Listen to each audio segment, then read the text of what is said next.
राज्य मंत्रिमंडळाची आज दुपारी 12 वाजता मंत्रालयात बैठक. मंत्रिमंडळ बैठकीत अतिवृष्टी आणि पिकांच्या झालेल्या नुकसानाचा आढावा घेतला जाईल. तसंच राज्यभरातल्या धरणांमधील पाणी साठ्याचीही माहिती घेतली जाईल.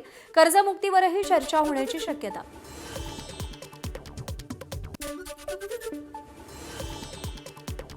भारतीय निवडणूक आयोगाचे उपमुख्यमंत्री सुनेत्रा पवारांना पत्र. पक्षाच्या घटनेतील अनेक बदलांसंदर्भात आवश्यक कागदपत्र आणि प्रस्ताव सादर करण्याचे निर्देश.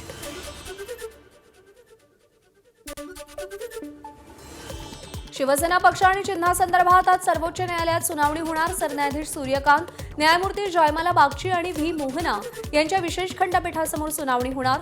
शिवसेना पक्ष आणि चिन्ह शिंदेंच्या शिवसेनेला देण्याच्या निर्णयावरील आव्हान याचिकेवर आज सुनावणी होईल. राष्ट्रवादीचे आमदार अनिल पाटील यांची नाशिक आणि रायगडचं पालकमंत्रीपद राष्ट्रवादीला देण्याची मागणी. भरत गोगावले पालकमंत्रीपदावर दावा करत असले तरीही अंतिम निर्णय मुख्यमंत्र्यांचा असल्याचंही स्पष्ट केलं. नाही, स्वाभाविक आहे. आम्हाला रायगडही पाहिजे, आम्हाला जळगावही पाहिजे, आम्हाला नाशिकही पाहिजे. आमच्या पक्षाला किमान 2 पालकमंत्री, 2 ते 3 पालकमंत्री आमच्या पक्षाला दिले पाहिजे अशी आमची अपेक्षा आहे.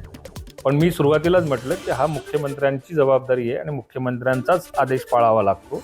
तो जो निर्णय घेतील तो आम्हाला स्वागतार्ह राहील. धाराशिवच्या तेरखेड्यात शिवसेना आणि राष्ट्रवादीच्या कार्यकर्त्यांमध्ये वाद. कार्यकर्त्यांमध्ये दगडफेक. 4 ते 5 गाड्या फोडल्या. वाद सोडवायला गेलेल्या पोलिसांच्या गाडीवरही दगडफेक. पोलिसांनी दोन्ही गटातील 45 जणांविरोधात गुन्हा दाखल केलाय. सोलापूरच्या शासकीय रुग्णालयाच्या अधिष्ठातांच्या डिजिटल स्वाक्षरीचा गैरवापर करून बोगस दिव्यांग प्रमाणपत्र वाटल्याचा प्रकार. तर बोगस प्रमाणपत्रांच्या आधारे काही जणांनी शासकीय नोकरीही मिळवल्याची बाब उघड.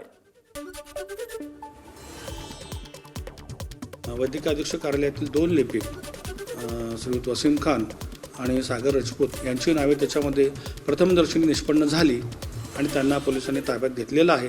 बाहेरील 5 व्यक्ती आहेत ज्या मला कळलेलं आहे. त्या अहिल्यानगरच्या, नाशिकच्या आणि पुणे येथून अंदाजे 5 लोकांना त्यांनी ताब्यात घेतलेला आहे आणि पुढील तपास त्यांनी चालू ठेवलेला आहे. अभिजित दिपके यांना झेड+ सुरक्षा द्या. त्यांचीही नरेंद्र दाभोळकर आणि गोविंद पानसरेंसारखी हत्या होऊ शकते. कास्ट्राईब महासंघाची मागणी. अभिजित दिपकेंच्या जीविताला धोका. कास्ट्राईब महासंघाचा दावा. की या देशामध्ये जेव्हा व्यवस्था परिवर्तनाच्या साठी जेव्हा काही लोक लढतात, जसे आपण पानसरे गोविंद पानसरेंची हत्या झालेली आहे, नरेंद्र दाभोळकरांची हत्या झालेली आहे. ही लोक कोण आहेत हत्या करणारी? ही तीच लोक आहे ज्या इथल्या पारंपरिक व्यवस्थेला कायम ठेवण्यासाठी झटतात आणि ते ही लोक कधीही या दिपकेचा घात करू शकतात. म्हणून आम्ही राष्ट्रपतींना निवेदन दिलेलं आहे की यांना झेड+ सुरक्षा द्यावी. मिठी नदीच्या विकासाची जबाबदारी ही आता अदानी समूहाकडे. धारावी पुनर्विकासाचा भाग म्हणून मिठी नदी विकास प्रकल्प राबवणार. 3.3 किलोमीटर लांबीचा मिठी नदी वॉटरफ्रंट विकसित करणार. नदी किनारी कॅफे, व्ह्यूइंग डेक, सांस्कृतिक स्थळ आणि वृक्षारोपण केलं जाणार. मुंबईतील खड्डे बुजवण्यासाठी महापालिकेची 3,85,00,000ची तरतूद. खड्डे कमी झाल्याचा दावा. तर दुसरीकडे खड्डे बुजवण्यासाठी 4.25 कोटींच्या वर खर्चाची तरतूद.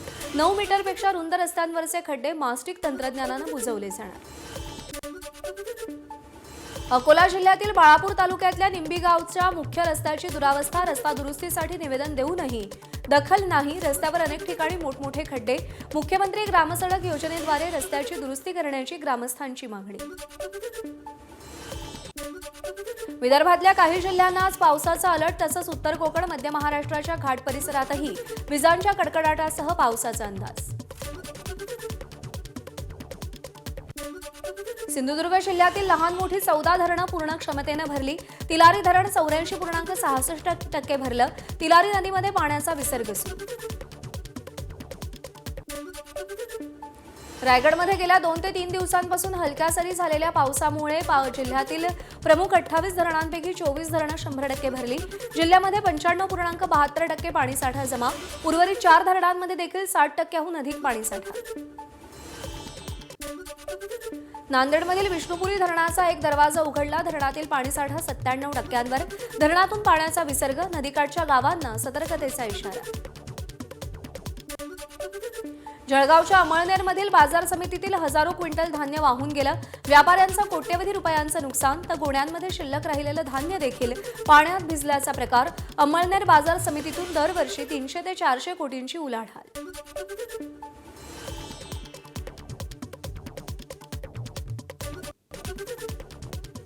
40 वर्षामध्ये असं पाणी इतकं मोठ्याने कधी झालं नाही. माझ्याने पण सगळ्या व्यापाऱ्यांच्या मोठ्या प्रमाणात फार मोठं नुकसान झालं. तिथं सामान वाहून गेला, कोणाचा तांदूळ वाहून गेले, कोणाचं काही वाहून गेलं. तर ते हे बघताच बरोबर माझी टीम तिकडे गेली, त्यांना रेस्क्यू ज्यांना करता आलं त्यांना केलं, आधी रेस्क्यू केलं, त्यांना बाहेर काढलं. त्यानंतर आपण छत्रपती शिवाजी महाराजांचं आपलं जे नाट्यगृह आहे तिकडे त्यांना राहायची सोय केली, तिकडे खायची सोय केली, तिकडे पाणी वगैरे त्यांना दिलं थोडंफार. बीडच्या विलासगुले हत्या प्रकरणाचा तपास सीआयडीकडे एसआयटी मार्फत केला जात होता. तपास केज तालुक्यातील टाकळीमध्ये 21 जून रोजी विलासगुलेंची हत्या.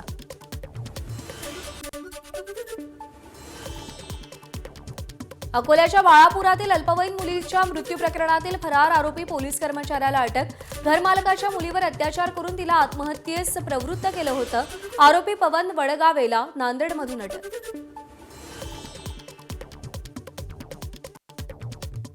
तर त्याच्यात आम्ही कलम वाढ केली होती आणि आपला आरोपी फरार होता. तर आता त्यानंतर माननीय SP साहेब अजितजी चांडक सर आणि आम्ही खूप त्याच्यात मेहनत घेऊन ठाणेदाराला जोडगे साहेबांना मार्गदर्शन केलं आणि त्याच्यामध्ये आता यश मिळालेलं आहे आणि आपला जो आरोपी आहे पवन वडगावे आता अटक झालेला आहे.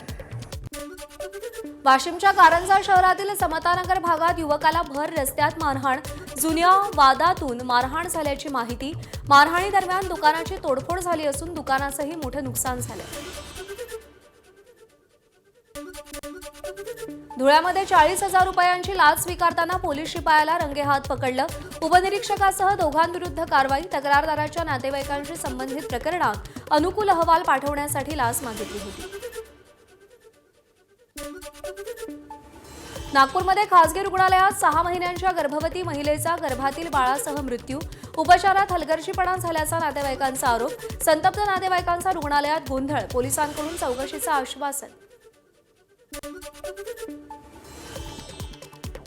पुण्यामध्ये खुनाच्या संशयितांची कारच्या बोनेटला बांधून धिंड काढली होती. राज्य मानवाधिकार आयोगाकडून दखल. जंगलराज म्हणत पोलीस स्टेशनला नोटीस बजावली. मुख्य सचिव आणि पुण्याचे पोलीस आयुक्तांना स्पष्टीकरण मागितलं. 22 जुलैच्या घटनेचा व्हिडिओ देखील व्हायरल झाला होता. नागपुरात फेसबुकवरून ओळख करून महिलेला लग्नाचा आमिष देऊन शारीरिक संबंध. महिलेनं लग्नाचा तगादा लावल्यानंतर मारहाण. आरोपी अमित कुमार हुमने विरोधात गुन्हा दाखल. पोलिसांकडून तपास सुरू. नाशिक जिल्ह्यातील कसबे सुकेणे इथं महालक्ष्मी देवीच्या मंदिरात दानपेटी फोडून चोरी. मंदिराच्या डाव्या बाजूने प्रवेश करत 2 चोरट्यांनी दानपेटीतील रक्कम लंपास केली. चोरीची घटना मंदिरातील सीसीटीव्ही कॅमेऱ्यात कैद. देहव्यापार सुरू असलेल्या एका लॉजवर पोलिसांचा छापा. देहव्यापार करणाऱ्या एका महिलेसह 5 पुरुषांना अटक. भंडाऱ्याच्या तुमसर येथील लॉजवर पोलिसांची कारवाई. कांदिवलीमध्ये पार्किंगच्या पहिल्या मजल्यावरून कार कोसळली. चारकोप परिसरातील होरायझन इमारतीतली घटना. कारचं मोठं नुकसान, जीवितहानी नाही.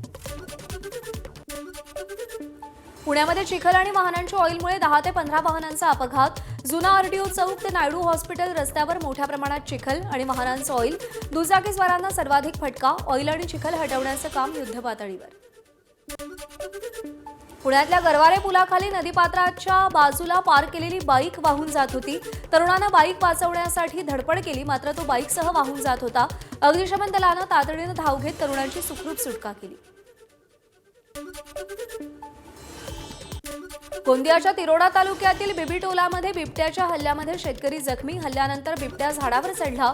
वनविभागाकडून या घटनेचा आढावा. छत्रपती संभाजीनगरमध्ये नागाच्या पिल्लाला बेडकानं तोंडात पकडल्याचा व्हिडिओ व्हायरल. नागाच्या पिल्लाला गिळण्याचा बेडकाचा प्रयत्न तर बेडकापासून बचावासाठी नागाच्या पिल्लाची धडपड. भंडाऱ्याच्या उमरेड पवनी कराडला अभयारण्यामध्ये PT-1 वाघाचा रुबाब. पर्यटकांच्या गाडीसमोर ठिय्या मांडत रस्ता रोखला. Video viral. कोल्हापूरच्या अंबाबाई मंदिराच्या गरुड मंडपासाठी वापरण्यात आलेले लाकडी खांब चुकीचे असल्याचं समोर 1 वर्षापासून गरुड मंडपाच्या पुनर्बांधणीचं काम कंत्राटदाराची चूक झाल्याची देवस्थान समितीची मागणी. रायगडच्या श्रीवर्धन आणि म्हसळा तालुक्यात 5 विनापरवाना शाळांकडे शिक्षण विभागाचं दुर्लक्ष. 2 वेळा नोटीस बजावूनही शाळा सुरूच. अनधिकृत शाळांवरील फौजदारी गुन्हे दाखल करण्याचे शिक्षण सभापतींचे आदेश. राज्यातील कारागृहांमधील रिक्त पदभरतीला गती देण्याचा मुंबई उच्च न्यायालयाचा नागपूर खंडपीठाचे निर्देश. तर भरती प्रक्रियेची अद्ययावत माहिती 15 दिवसात सादर करण्याचे आदेश. कारागृहातील मनुष्यबळाच्या कमतरतेची नागपूर खंडपीठाकडून गंभीर दखल. लग्न जुळवताना गुप्तहेरांची मदत घेणं वाढलं. पुण्याच्या केतन अग्रवाल हत्येनंतर लोक सावध. समोरच्या कुटुंबाच्या पार्श्वभूमीची अनेक अंगानं चौकशी. कुटुंबानं दिलेल्या माहितीची खातरजमाही करून घेतली. जम्मू आणि काश्मीरमधील कुपवारामध्ये ढगफुटी. अचानक आलेल्या पुरामुळे अनेक निवासी भागांमध्ये पाणी शिरलं. शेतकऱ्यांचंही मोठं आर्थिक नुकसान. जम्मू आणि काश्मीरमधील अबलूस वनक्षेत्रात ढगफुटीसारखा पाऊस. त्यामुळे वटाळारा ओढ्याला पूर. परिसरातील नागबल आणि आसपासची गावं पाण्याखाली. कोणतीही दुर्घटना नाही.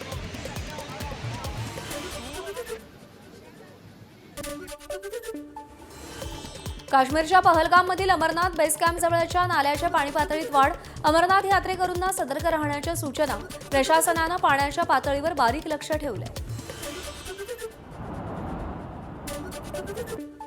इंडोनेशियाच्या सुमात्रा प्रांतामध्ये मुसळधार पावसामुळे पूर. अनेक भाग पाण्याखाली. पाडांग शहर आणि आसपासच्या परिसराला पुराचा फटका. जनजीवन विस्कळीत.